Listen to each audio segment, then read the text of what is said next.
Movie के शुरुआत में जर्मनी के खेतों को दिखाया जाता है, जहाँ पर एक लड़की आलू पकाकर खा रही होती है। तभी जोसेफ नाम का एक लड़का वहाँ पर भाग कर आता है। इसके पीछे पुलिस पड़ी हुई थी, इसीलिए ये एना को हेल्प मांगता है। इसको छुपाने के लिए एना अपना दरवाजा खोलती है और वहाँ पर उसे छुपा लेती है। इसके बाद पुलिस चली जाती है और हम देखते हैं जोसेफ को, जो कि बहुत ही बड़ा लोंडियाबाज निकलता है। फिर ये दोनों यहाँ से चले जाते हैं और ये दोनों साथ में रहना स्टार्ट कर देते हैं।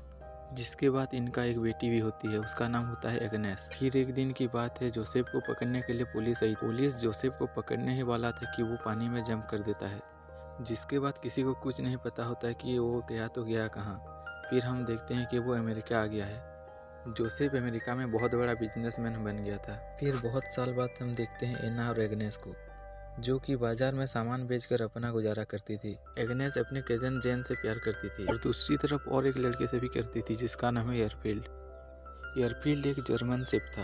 फिर इन तीनों के खेल से एक लड़का पैदा होता है, जो कि एग्नेस को पता भी नहीं होता कि ये किसका बच्चा है। उस लड़का का नाम होता है ऑस्कर। ऑस्कर पैदा होते ही रोने लगता है, जो कि रुकने का नाम ही नहीं लेता। एग्नेस कहती है, अगर तुम चुप हो गए तो मैं तुम्हारे 3 साल की उम्र में एक ड्रम ला कर दूंगी। 3 साल के गुजरते ही इसकी मॉम इसको एक ड्रम ला कर दे देती है। जिस दिन इसका जन्मदिन होता है, ऑस्कर देखता है कि उसके घर के चारों तरफ नंगा नाची हो रहा था। ये सब देखकर ऑस्कर बोलता है कि मैं कभी बड़ा ही नहीं होऊंगा, इसीलिए वो मरने के लिए बेसमेंट में आ जाता है। वो मरता तो नहीं है, लेकिन इसकी उम्र 3 साल के 3 साल ही रह जाता है, यानी कि ये एक बोना बन जाता है और ये अपने टूटे हुए ड्रम को अपने से कभी जुदा नहीं करता। जो भी इसके ड्रम को छीनने की कोशिश करता था, वो उसको चिल्लाकर अपने आसपास के कांच को तोड़ देता था, यानी कि इसके अंदर एक अलग तरह की पावर भी आ गई थी। फिर टाइम ऐसे ही गुजरता है और ऑस्कर 6 साल का हो जाता है, जो कि स्कूल भी जाने लगा था, लेकिन इसकी साइज और इसका ड्रम वैसे ही है। अभी भी इसके ड्रम को जो भी छीनने के लिए जाता था, वो चिल्लाकर अपने आसपास के कांच को तोड़ देता था।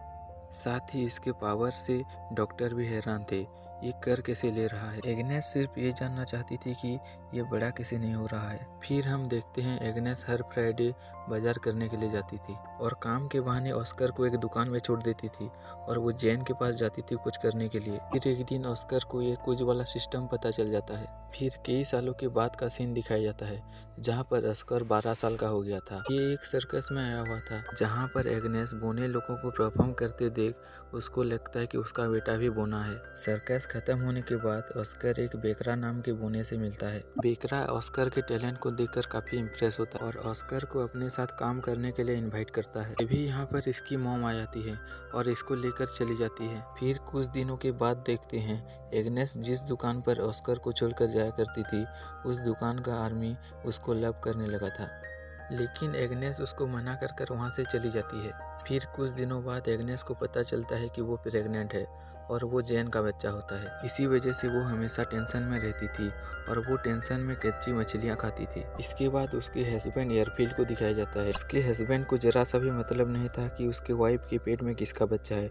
वो बस चाहता था कि उसकी वाइफ खुश रहे। लेकिन एग्नेस जब से ऑस्कर को जन्म दी है, वो कभी खुश नहीं हुई है, इसीलिए एग्नेस इस बच्चे को जन्म देना नहीं चाहती थी। फिर कुछ दिनों के बाद एग्नेस की फूड पॉइजनिंग की वजह से मौत हो जाती है। फिर कुछ सालों बाद हम ऑस्कर को देखते हैं, जो कि जेन के साथ अपना ड्रम ठीक करने एक दुकान पर जाता है। साथ ही ये वो दर चल रहा था जब जर्मनी पोलियन पर हमला करके उसको अपने कब्जे में लेना चाहता था। फिर पोलियन जर्मन पर हमला कर देता है और यहाँ पर जेन मर जाता है और ऑस्कर किसी तरह यहाँ से बच जाता है। फिर कुछ दिनों के बाद का सीन दिखाया जाता है, जहाँ पर एयरफील्ड एक लड़की को काम पर रखता है।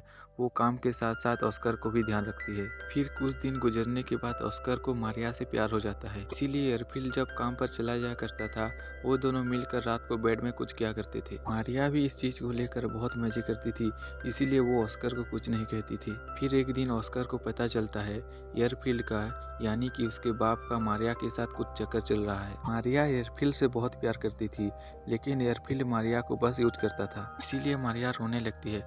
ये सब ऑस्कर देखकर उसको संभालने के लिए उसके पास जाता है, लेकिन वो उसे बोना बोलकर उसे लात मार देती है। फिर कुछ दिनों के बाद मारिया प्रेग्नेंट हो जाती है, लेकिन ऑस्कर को ये बात पसंद नहीं आता, इसीलिए वो उस बच्चे को मारना चाहता था, लेकिन मारिया उसे मारने नहीं देती। फिर कुछ दिनों के बाद उसे एक लड़का पैदा होता है, जिसे पाने के बाद सब लोग खुश थे, लेकिन ऑस्कर यहाँ पर थोड़ा सा भी खुश नहीं था, क्योंकि उसे लगता था कि ये बच्चा उसी का ही है।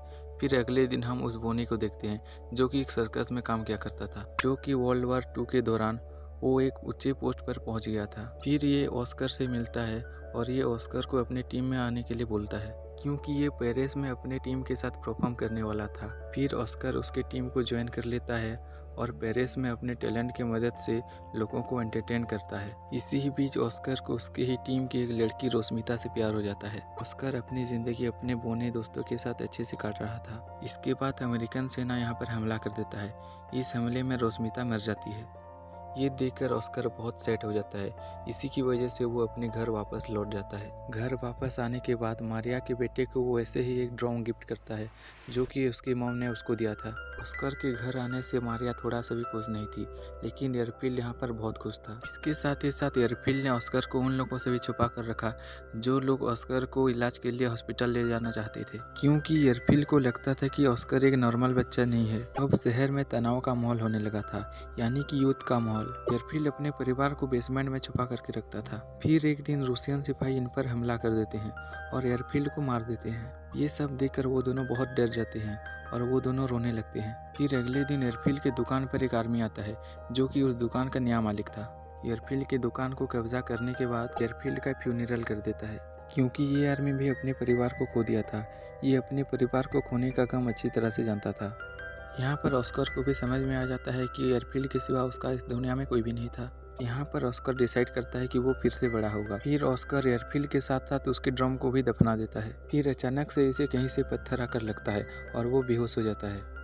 यहाँ पर एक आर्मी बोलता है ऑस्कर अब फिर से बड़ा होने लगा है। फिर लास्ट का सीन दिखाया जाता है जहाँ पर एना को छोड़कर इस शहर को छोड़कर दूसरे शहर में सारे लोग चले जा रहे थे। इसी के साथ ऑस्कर को पता चलता है उसका चिल्लाने का शक्ति भी चला गया है। मूवी के एंड में उसी खेत के साथ एना को दिखाते हुए मूवी खत्म हो जाता है।